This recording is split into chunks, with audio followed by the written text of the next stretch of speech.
লেবাননে নির্বিচারে হামলা শুরু করেছে ইসরায়েল। এতে প্রাণ গেছে আরও ৩৭ জনের, আহত হয়েছেন ১৫০ শতাধিক মানুষ। এ নিয়ে প্রাণহানি দাঁড়িয়েছে প্রায় ২,০০০। গেল রাতে ভয়াবহ বিস্ফোরণ হয় বৈরুতের একটি ভবনে। দক্ষিণ লেবাননের ভৈরতে অন্তত ২০টি শহর থেকে সরে যেতে বলা হয়েছে বাসিন্দাদেরকে। সীমান্তে আরও ১০০ সামরিক যান জড়ো করেছে ইসরায়েল।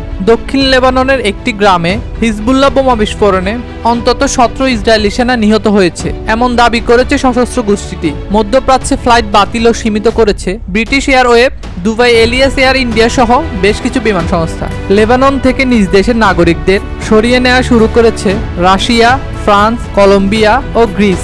সীমিত করেছে ব্রিটিশ এয়ারওয়ের দুবাই ইমিরেটস, এয়ার ইন্ডিয়া সহ বেশ কিছু বিমান সংস্থা।